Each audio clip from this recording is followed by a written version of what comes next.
Et la grâce et la paix de notre Seigneur Jésus-Christ soient avec vous. Nous allons prendre la parole de Dieu dans l'Épître de Paul aux Colossiens. Je vais lire 2 ou 3 versets avant de commencer le message de ce matin. Et gardez Luc chapitre 4, verset 31 à 44. C'est notre texte de base. Alors, Colossiens, chapitre 2. Je vais lire quelques versets. Ça concerne toujours notre Seigneur Jésus-Christ. Le verset 13.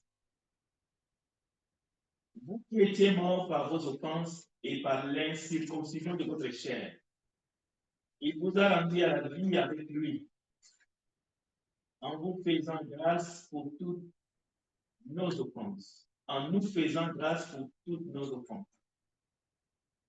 Il a effacé l'acte dont les ordonnances nous condamnaient et qui subsistait contre nous. Et il l'a détruit en les clouant à la croix. Il a dépouillé les dominations et les autorités et les a livrées publiquement en spectacle en triomphant d'elles par la croix. Prions ensemble. Nous te bénissons, grand Dieu des cieux éternels, toi qui as pensé à notre rédemption avant la fondation du monde. Et lorsque le moment est venu, tu as envoyé ton Fils Jésus-Christ. Glorifie ton Fils ce matin au milieu de cette assemblée, afin qu'à travers lui, toutes les âmes qui ont soif et qui ont faim puissent trouver la solution, puissent trouver la rédemption, puissent trouver le salut qui est en vous. C'est en son nom, Jésus, que nous avons ainsi prié. Amen. Amen. Alors, ce matin, après avoir entendu Jésus-Christ, la semaine passée, nous avons pu nous entretenir toujours dans ce texte de Luc chapitre 4, la première partie. Il a proclamé dans la synagogue à Nazareth. Il fallait savoir qui il était. Il fallait comprendre quelle était la nature de sa mission. Ce matin, à travers les textes que nous avons, nous voyons Jésus en action. Comme nous avons aussi entendu dans l'étude ce matin, notre frère Benjamin, dans son humilité, mais dans l'étendue de toute sa puissance, sa gloire, son autorité, il s'est humilié jusqu'à la croix. Il s'est abaissé. Mais Dieu l'a souverainement élevé. Nous venons d'entendre dans la lecture ce qu'il a fait à la croix. Pour nous, il a dépouillé les autorités. Alors, le voilà dans le monde. Le voilà qui s'avance. Le voilà qui va de lieu en lieu. Cela veut dire que dans son humiliation, nous voulons les connaître, nous voulons les découvrir. Dans sa grande compassion. Et dans sa compassion, il vient à notre secours. Il s'adresse aux malades, il s'adresse aux lépreux, aux aveugles. Et il guérit toute infirmité. Mais ce qui est encore plus profond, c'est qu'il annonce le royaume de Dieu. Il annonce le salut. Il annonce la bonne nouvelle. Mais c'est lui-même qui annonce.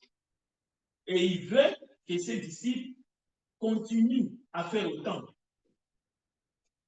Ses apôtres ont fait la même chose que lui, il a fait. Ils ont annoncé. Et aujourd'hui encore, à travers sa parole, il veut que nous puissions continuer à proclamer cette bonne nouvelle à toutes les nations. Alors, la parole nous dit, il descendit à Capernaum, ville de la Galilée, et il enseignait les jours du sabbat. On était frappé par sa doctrine, car il parlait avec autorité. Donc, ce n'était pas n'importe quelle doctrine. C'était ses enseignements. C'était ses principes. C'était un message nouveau. Il a apporté un commandement nouveau. Il a corrigé les erreurs de pharisiens et d'esprits. Il a condamné la fausse religion.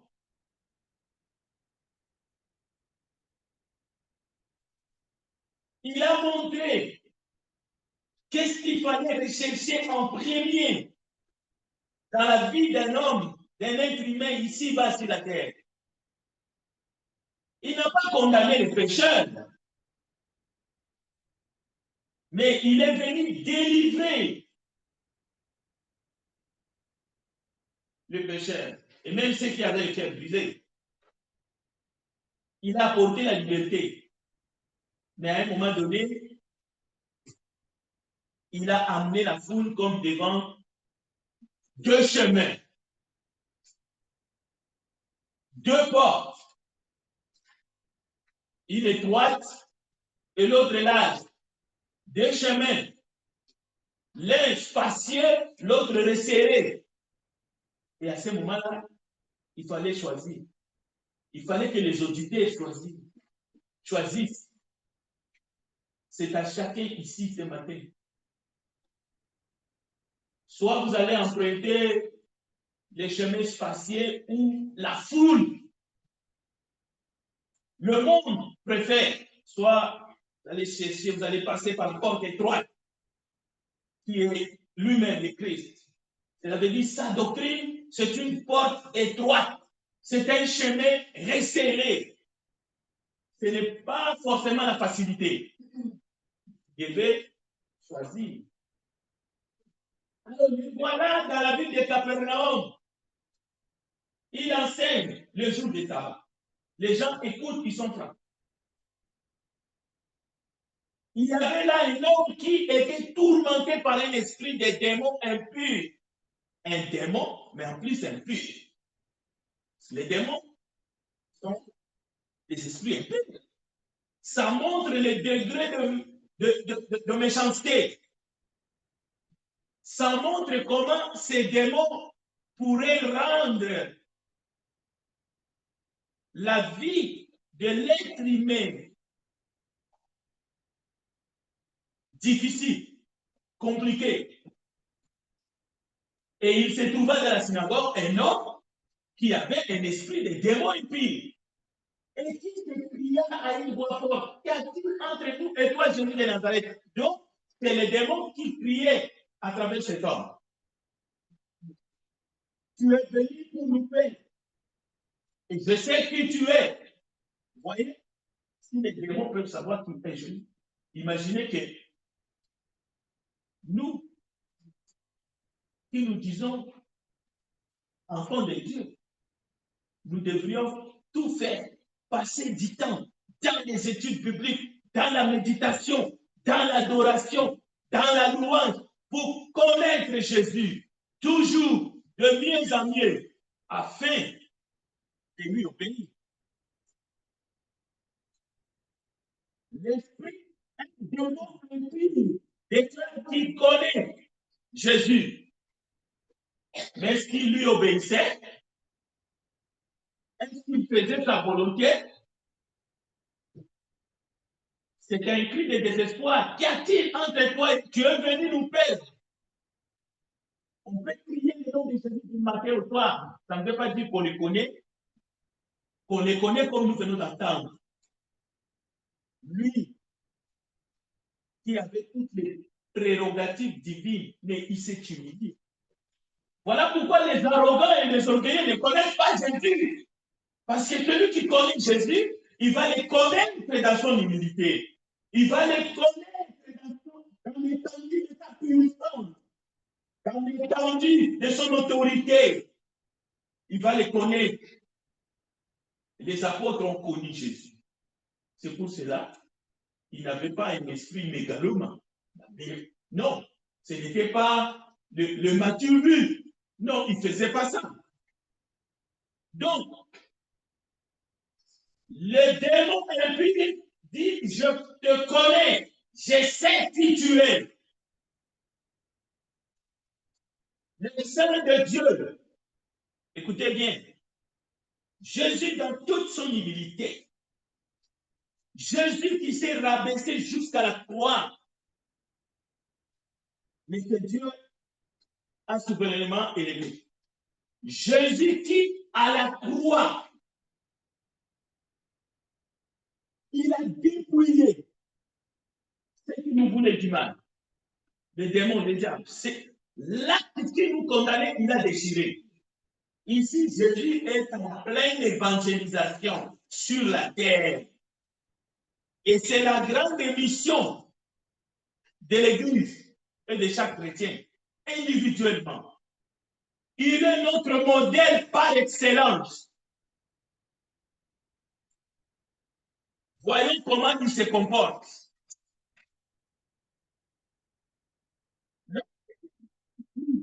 L'homme qui est possédé essaye de faire la diversion au milieu de l'auditoire. La parole nous dit, Jésus le menaça. Jésus le menaça. C'est comme ceux qui voient dans la purification du temple, lorsque Jésus arrive et il voit les choses dans le temple. Et le temple a une grande purification pour lui. Jésus menace les vendeurs. Il est dit, vous n'avez pas le droit de transformer cette maison, de faire de cette maison une caverne de voleurs. Il a menacé, il a renversé les tables.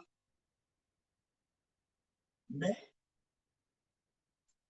les théologiens et aussi certaines personnes qui lisent la Bible en l'envers, ils vont voir, oh, il a perdu le contrôle.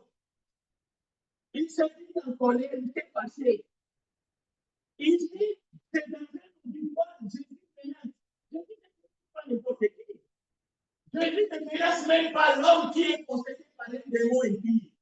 Mais Jésus menace les démons impies. Il le menace. Vous allez voir, il ne va pas s'arrêter là.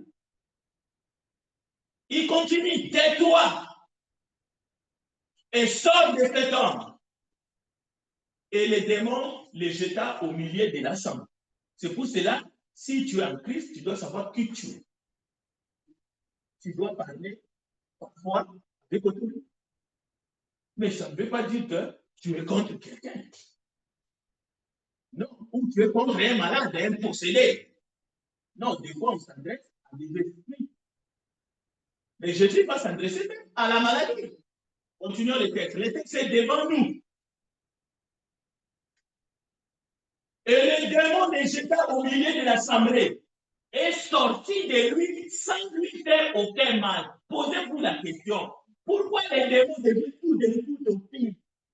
Les démons, les gens, le voilà qui va faire du mal au cet homme. C'est-à-dire que le démon est maîtrisé.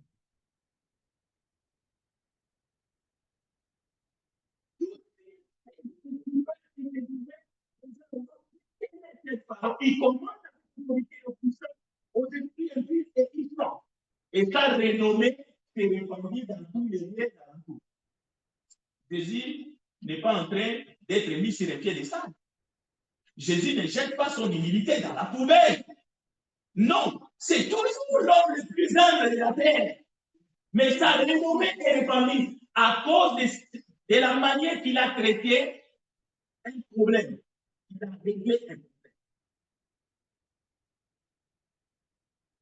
En sortant de la synagogue, il s'est rendu à la maison de Simon, son disciple. La maison de Simon avait une violente fièvre. Et il les prières en sa faveur. S'étant penché sur elle, il menaça la fièvre. Okay? Il menaça la fièvre. Je ne sais pas des fois comment nous nous comportons à l'état de la maladie. Je ne dis pas que nous allons copier Jésus bêtement, mais votre comportement, je suis malade. Ma maladie est incurable. Mais pourquoi tu peux comprendre pour toi si c'est incurable? C'est incurable pour toi, ce n'est pas incurable pour Dieu. Dieu est tout puissant. Rien n'est impossible à lui. À quel Dieu tu crois? Regarde les paroles que tu sors de ta bouche, qui te lit, qui te condamne dans un état. Est-ce que tu es vraiment chrétien? Est-ce que tu as compris qui est Jésus? C'est une chose de souffrir patiemment, d'endurer, mais c'en est une autre de confesser le diable. Alors ici, nous voyons Jésus menace la fièvre. Il menaça la fièvre. Pas le bête qui mort. Et la Bible dit, et la fièvre la quitta. Cela veut dire, même la prière que nous faisons, il faut que ce soit une prière que nous faisons avec foi, avec autorité. Et ce n'est pas de l'orgueil, ce n'est pas de l'arrogance. C'est une attitude. C'est savoir qui nous sommes. Ce n'est pas nous, à titre individuel personnel, mais savoir quelle est l'étendue, quelle est la puissance du Seigneur Jésus. Parce qu'il a vaincu Satan, il a vaincu la maladie, il a vaincu la mort. Alors, c'est pour cela que je dis toujours qu'un enfant de Dieu, même à l'hôpital, vous allez rendre visite. Il est sur le lit de l'hôpital. Peut-être qu'il lui reste seulement quelques heures. Mais il t'édifie. C'est lui qui t'encourage. C'est lui qui te dit, tiens bon, moi j'ai fini ma course. C'est ce qu'il faut dire. Moi, j'ai fini ma course. Mais vous, tenez bon. À l'instant même, elle se leva et les servit. Voilà l'image. Voilà ce que Jésus nous a dit. Voici le modèle. Après le coucher du soleil, tous ceux qui avaient des malades, après des diverses maladies, les lui amenaient. Il les posa les mains à chacun d'eux et il les guérit. Des démons aussi sortis de beaucoup de personnes en criant et en disant, tu es le fils de Dieu. Voilà, les démons sont en train de crier et de dire, tu es le fils de Dieu. Chaque fois qu'un enfant de Dieu, peu importe où tu es, peu importe dans quel état, dans quelle condition, mais si même dans tes pensées, tu laisses défiler, Seigneur Jésus, tu es le fils de Dieu. Quelle que soit ma situation, ma condition, quel que soit ce qui arrive dans ma famille, tu es le fils de Dieu. Je sais qui tu es. Mais ici, les démons sont en train de le faire parce qu'ils ont peur, parce qu'ils comprennent qui est Jésus. Mais nous comprenons, nous savons qui est Jésus. Mais si nous appliquons, est-ce que réellement nous exerçons notre foi au bon moment? Et regarde, quand ils sont des démons, ils ont failli là-haut, ils ont été précipités ici-bas. Jésus ne va pas se plaindre. Pensez-vous que Jésus a besoin qu'un démon lui dise, tu es le Fils de Dieu? Il le menace. C'est donc le plus humble. Nous venons de lire 3 fois, il menace. Ce mot a une valeur en soi. On peut le calculer, le mot menace. Cela veut dire, il n'y a pas de commune mesure, il n'y a rien à voir. que la table du Seigneur est la table des démons. Il ne permettait pas de parler. C'est pour cela que nous, les enfants de Dieu, il faut faire attention. Si c'est l'ennemi qui parle à toi, il sera menacé. Dans une assemblée comme ça, on ne peut pas laisser passer n'importe quoi, n'importe quelle parole. On va t'empêcher de parler parce qu'on fait ça, c'est l'ennemi qui parle.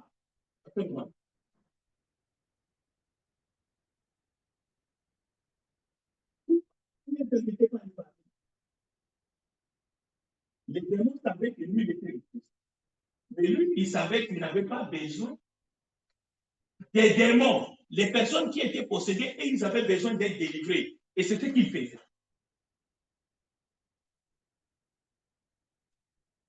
Dès que le jour parut, il sortit et allait dans un lieu désert. Une foule de gens s'est mis à sa recherche et arrivait jusqu'à lui. Il voulait les retenir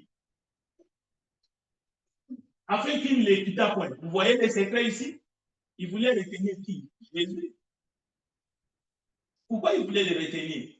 Ceux-là avaient besoin du Seigneur. Ils avaient besoin de sa parole. Ils avaient besoin de ses enseignements. Mais il leur dit, il faut aussi que j'annonce aux autres villes de la bonne nouvelle du royaume de Dieu. Il faut que j'aille ailleurs pour annoncer. Il voulait me retenir. Mais il faut que j'aille. Parce que c'est là aussi que j'aille. Mais il prêchait.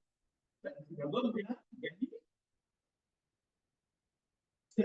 allait ailleurs. Il prêchait ailleurs. On voulait les retenir là-bas. Il disait non, je dois faire le travail que mon père m'a envoyé. Et il allait, mais il prêchait dans la synagogue de Galilée. Quand c'était la volonté de Dieu, il était dans la synagogue de Galilée. Il arrivait parfois où les gens de la synagogue, mais les méchants voulaient le chasser. Il revenait. Mais dans les temps, il a été chassé. Alors, si c'est la volonté de Dieu que tu sois là, il faut continuer à enseigner dans la synagogue de Galilée. Il n'y a personne qui peut te chasser. Il n'y a personne. Même si c'est 30 ans, 40 ans, si c'est la volonté de Dieu, tu seras là en train de prêcher. Mais tu peux aller aussi ailleurs prêcher. Tu peux aller. Mais Jésus prêchait dans les synagogues de la Galilée. Dans plusieurs synagogues, il allait prêcher. Là où on acceptait qu'il prêche, il prêchait. Là où on n'acceptait pas, on les chassait, on les bousculait, ainsi de suite. Cela veut dire c'est lui qui a le timing. Ce n'est pas les hommes, c'est Dieu. Mais dans les mondes religieux, vous allez voir un évêque, il va envoyer un prêtre en mutation parce qu'il dérange.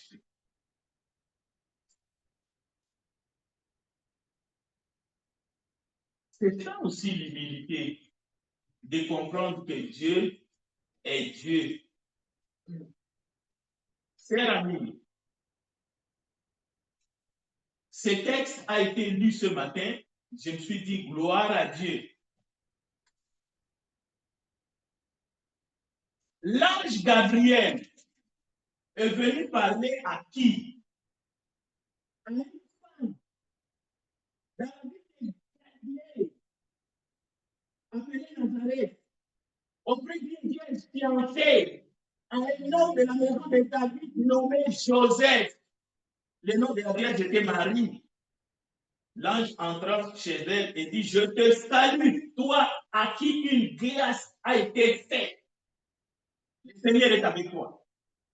Nous sommes ici parce que nous voulons voir tout ce que Jésus a fait comme miracle, comme guérison, la manière qu'il a prêché l'évangile.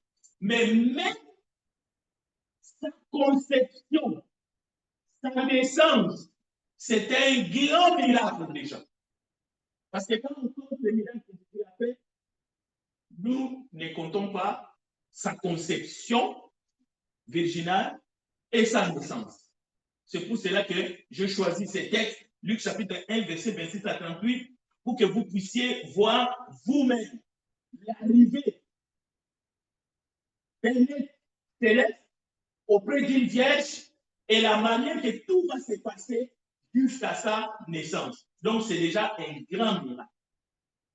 Là, je lui répondis, parce que la jeune fille Marie, au verset 34, elle dit à l'ange, comment cela se fera-t-il puisque je ne connais point d'homme?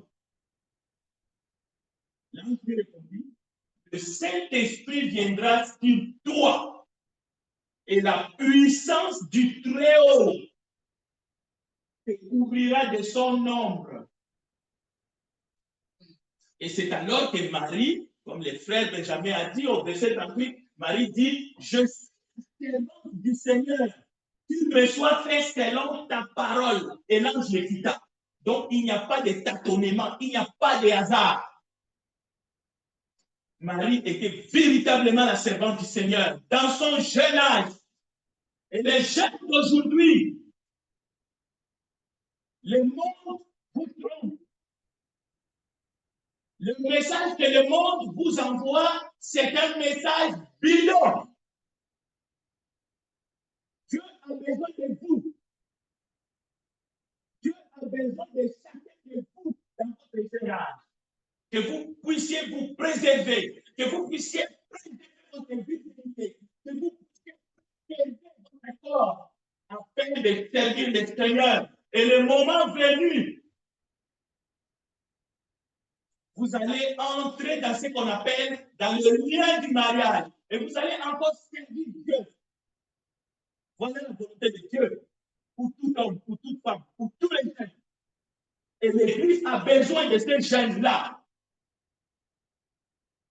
Oui, l'Église a besoin de jeunes, mais l'Église a besoin de jeunes qui se conservent, de jeunes qui sont capables de suivre les enseignements du Seigneur Jésus. L'Église a besoin de pécheurs repentants.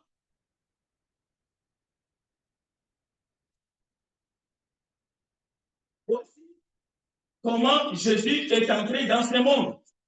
Et nous avons beaucoup de choses à dire encore. Nous allons voir le rôle et la mission et même le but de tous les miracles que Jésus-Christ a fait. Parce que c'est là où, justement, il y a beaucoup de fausses doctrines.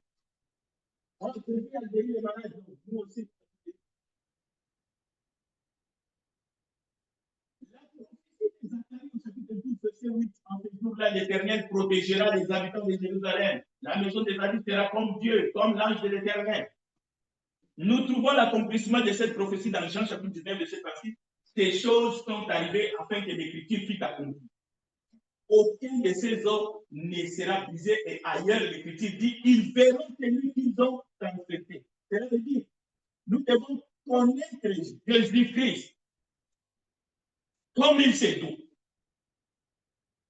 Parce que dans la prophétie, ne vous trompez pas, au verset 8, il est dit, en ces jours-là, l'Éternel protégera les habitants de Jérusalem. Et si vous continuez, au verset 10, il est dit, alors je répandrai sur la maison de David et sur les habitants de Jérusalem, esprit de grâce et de spectacle. Et ils tourneront les regards vers moi, moi qui, l'Éternel,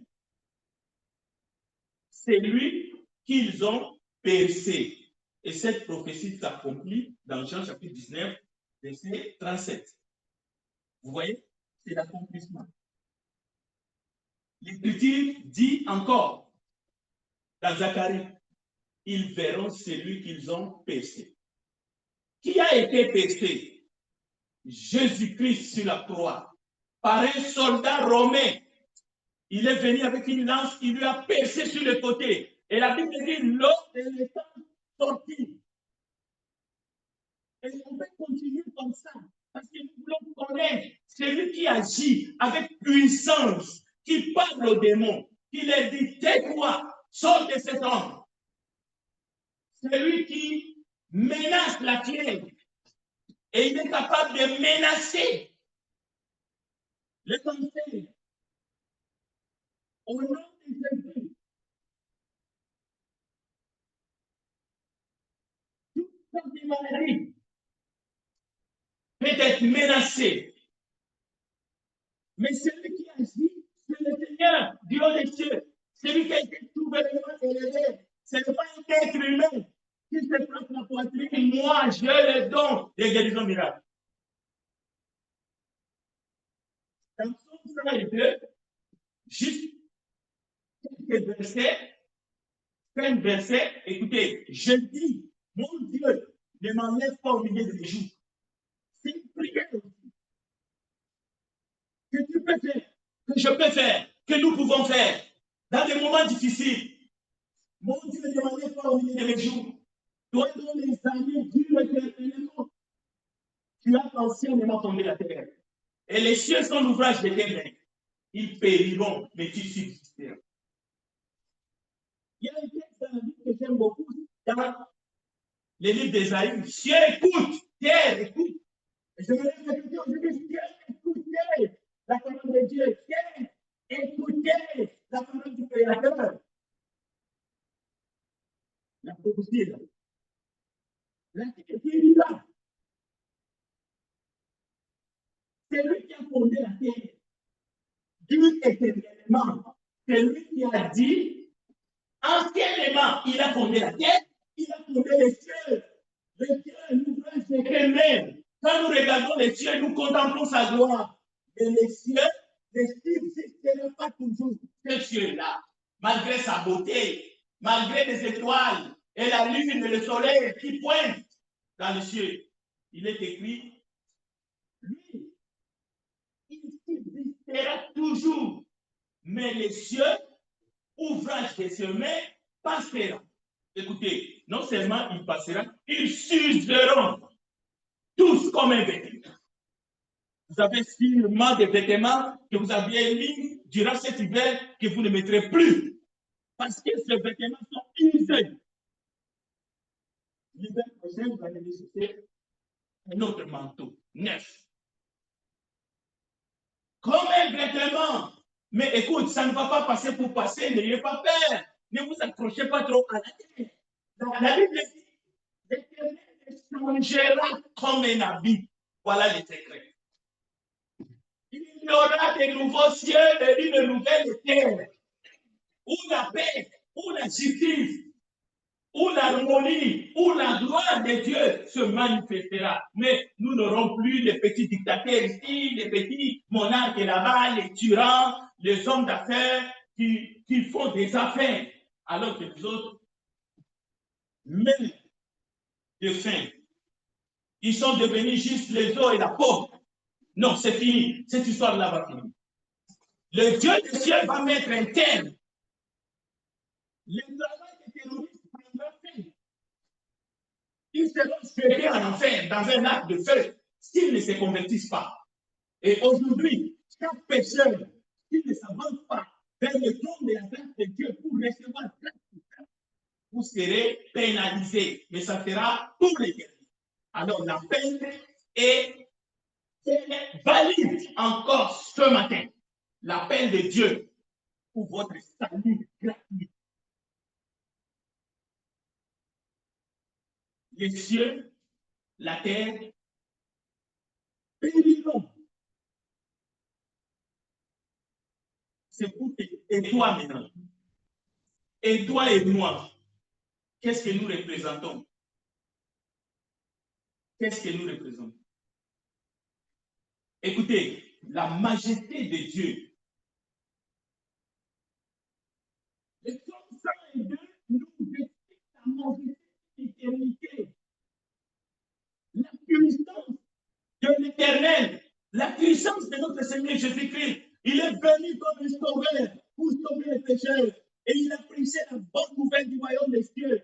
Et il a délégué à ses apôtres et à ses disciples de faire autant. Et nous continuons à les faire. Mais il y a une salut permanente que tu ne devrais pas louper. aucune raison. Tu n'auras aucune raison. Tu n'auras que tes yeux, tes larmes. Tu n'auras que tes dents à grincer. Mais le temps est accompli pour toi, pour chacun. Les humains sont censés écouter la bonne nouvelle une fois et saisir la grâce de Dieu.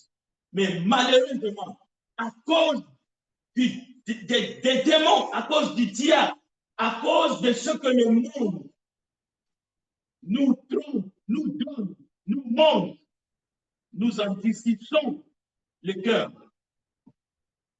Et les miracles de Jésus n'avaient pas pour but d'amadouer qui que ce soit. Les miracles de Jésus n'étaient pas pour enlever la misère, la souffrance sur la terre. Le miracle de Jésus, ce n'est pas pour que les hôpitaux se vident et que les médecins ne fassent plus leur boulot. Et à l'époque, il n'y avait pas autant de médecins qu'aujourd'hui. Aujourd'hui, nous avons des médecins, la technologie, nous avons la médecine qui a évolué, mais on n'a jamais eu autant de maladies. Et même, il y a des virus encore qui reviennent, qui repassent surface. L'homme est en train de se battre comme un poisson dans l'eau avec des maladies nouvelles. Non, les miracles de Jésus, ce n'est pas pour faire que tu te remplisses les poches et tu deviens l'homme le plus riche du monde. Non, l'évangile n'est pas prêché pour ça. Les miracles de Jésus n'avaient qu'un but. Démontrer son identité. Et pourquoi démontrer son identité? C'est pour que vous, nous, le monde entier, sache qu'il est. Il est l'ancien des jours. Il est l'éternel. Sa puissance est éternelle. Son amour est éternel. Il veut être avec nous, vivre avec nous pour l'éternité. Et il faut les connaître comme tels. C'est pour cela qu'il a démontré sa puissance sur les éléments de la nature. Il a marché sur l'eau. Il a dit un mot et le vent s'est calmé. Il a guéri toutes sortes d'infirmités. Mais aujourd'hui, ce n'est pas une maladie qui nous sépare de l'amour de Dieu. Impossible. Mon ami, ne tarde pas. C'est son trône, ton trône, oh Dieu, le éternel. C'est son trône qui te propose. Ce n'est pas seulement la guérison, c'est peu demander. Oui, il est capable. Il a fondé la terre, mais la terre ne subsistera pas toujours. Il va échanger cette terre. Mais toi, il te promet à travers son évangile. Et l'évangile, c'est la puissance de Dieu. C'est une puissance pour le salut de quiconque croit. Donc, il faut que tu crois. Il faut que tu viennes. Il faut que tu te laisses prendre par lui. Il faut que tu acceptes de mourir et de ressusciter avec lui à travers les autres baptêmes. Il faut que tu te caches dans cette vie. Ce n'est pas un évangile social. Et si tu es en lui, et si tu crois en lui, et si tu acceptes sa grâce, comme l'évangile l'exige, dans 1 Corinthiens chapitre 15, verset 1 à 3, exactement comme les disciples l'ont prêché, exactement comme Paul l'a prêché, exactement. Autrement, tu aurais pu l'enlever. Autrement, tu vas passer à côté du but.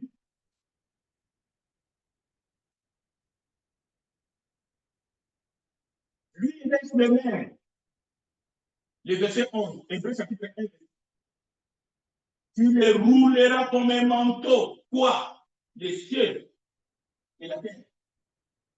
Mais lui, il dit à jamais, ces années ne finiront point. Mais toi aussi, le salut qu'il te propose ce matin, c'est un salut éternel. Alors, pourquoi tardes-tu? Pourquoi tardes-tu? Demande à ton âme, mon âme, pourquoi tardes-tu? Lève-toi et sois baptisé et lavé de tes péchés. Que Dieu bénisse sa parole. Nous allons chanter les chants d'appel et nous allons prier.